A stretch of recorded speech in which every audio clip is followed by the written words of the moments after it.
We have some breaking news out in Lancaster, Pennsylvania. There's a Black Lives Matter crowd forming after an officer-involved shooting occurred. I found out through some tweets that I guess it was potentially an autistic person, a male that was 28 years old. I believe a call was made to law enforcement about a domestic dispute, and then he had a knife. We'll get into that, but essentially, right now, there was an officer-involved shooting in Lancaster, Pennsylvania that occurred recently.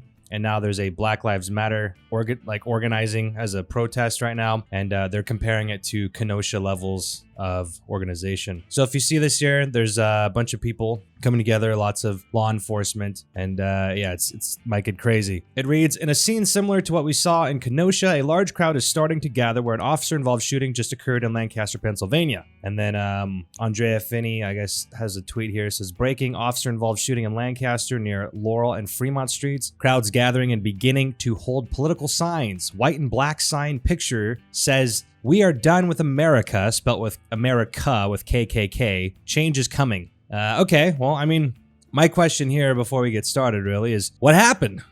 Was it a justified shooting? Is there body cam footage? Are there witnesses? What occurred? I mean, this is very important, but it seems before we find out anything, there's this narrative that's been pushed on people to just say, oh, someone got shot by law enforcement, therefore we're supposed to revolt. Doesn't matter about the facts, and even if we do get facts, we're not supposed to believe it because it's corrupt. It's a corrupt system that's it's against us. Anyways, we go on. We see this here update. Lancaster police confirm the age of the victim. He was 28 years old, so this is where I got the age from. Here you'll see, here's a police report. Male with knife shot and killed by police. Police briefing to come soon. So let's take a look at this. This is apparently from a police briefing.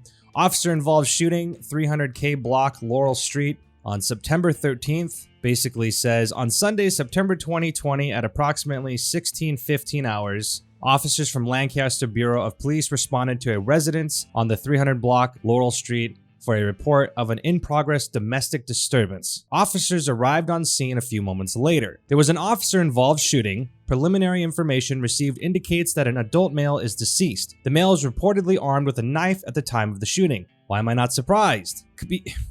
The thing is, people think, oh, officer-involved shooting, the person must be innocent. They didn't do anything to deserve this. Now, obviously, someone dying is something that we should not take lightly, regardless of what occurred. There should be an investigation, should be looked into, but these things seldom happen without any sort of provocation, even though you're being told that these things happen all the time for no reason. It continues.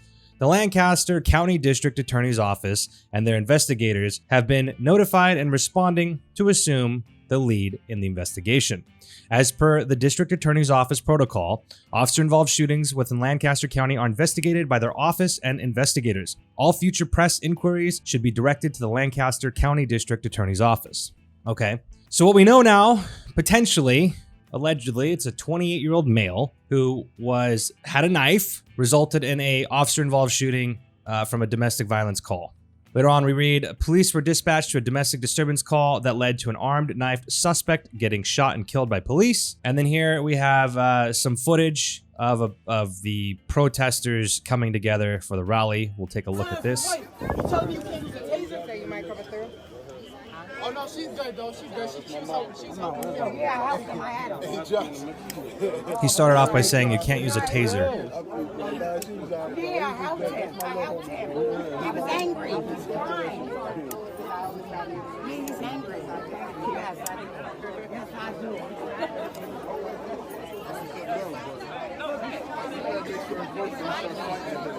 So it looks like people are just meeting up, talking. They're starting to gather. I'm not scared of nobody. I don't care. Mom, dad, whatever. Call to arms. Obviously, someone's having an attitude, trying to be a tough guy.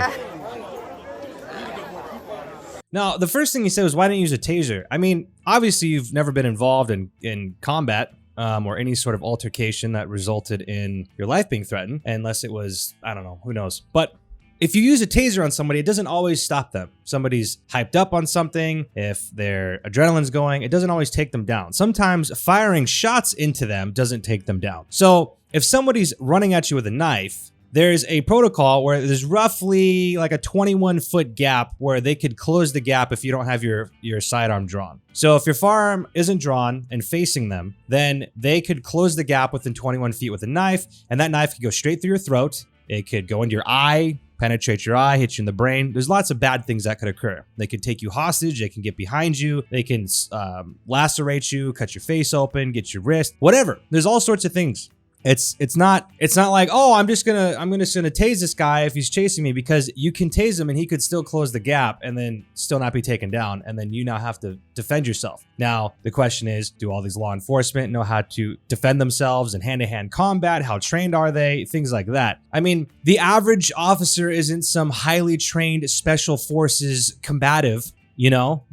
They're trained to a level, but not. I wouldn't expect them to be a master at disarming an armed person in a knife fight. So they have a lethal firearm. And the job of that is that if somebody is attacking them, that you are allowed to defend yourself. And according to what I'm seeing now, that's what occurred. But here's the thing, we don't know. We don't know if it was justified or not. We don't fully know if he was running at him with a knife. We don't know these things. And that's the point, right? Like, you're just jumping to conclusions and now everyone's like, oh, someone got shot. We have to riot. We have to protest. We don't have any information. It doesn't matter. Now, let's really think about it for a second. On average, there's around 220 Black Americans shot by police every year. Okay? That averages out anywhere between 4 and 5 times a week. You should have an incident within the country. There's over 240 million calls to law enforcement that occur every year, and there's over 1.2 million violent crimes committed, over 7.5 crimes committed that aren't necessarily violent if you include burglary and larceny. So if you add in all of that, there's anywhere between 1.2 and 7.5 million crimes committed that involve law enforcement to be called in. Out of that, there's around 1,000 people that result in an officer-involved shooting, 220 of which happen to be Black, 400 white, the rest are mixed, either Hispanic or other. So when you think about it, there's enough occurrences of this happening every year where you could make a story roughly almost every day of the week. At least every business day. If you really wanted, Monday through Friday, chances are you could build this narrative that another Black person was shot by law enforcement. You could do that.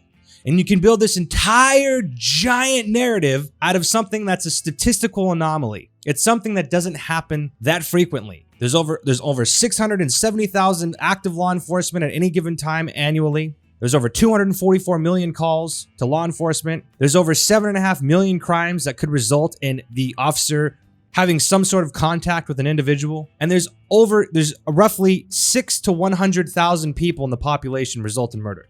That's their fate. 6 and 100,000. Okay. So that's an average of over 19,000 people per year that die from murder. Okay. Here's the thing we're not talking about. So 4 to 5 Black Americans will die every week, and 8 to 10 white Americans will die every week by law enforcement shootings. Okay. So the question now is, why do we hear something and then call to arms, call to action, come out, protest, and riot without getting any of the information and making a false narrative saying that you're being hunted down when you're not? It's factually, you can prove it that you're not. Now, here's the thing I want to put out there. So also in the news, we'll get into this, but also in the news, you see this. Chicago, 4 shot, 1 dead. Police still waiting to see if more drop-off victims come in. And then you read this here. At least 4 people have been found with gunshot wounds in West Chicago.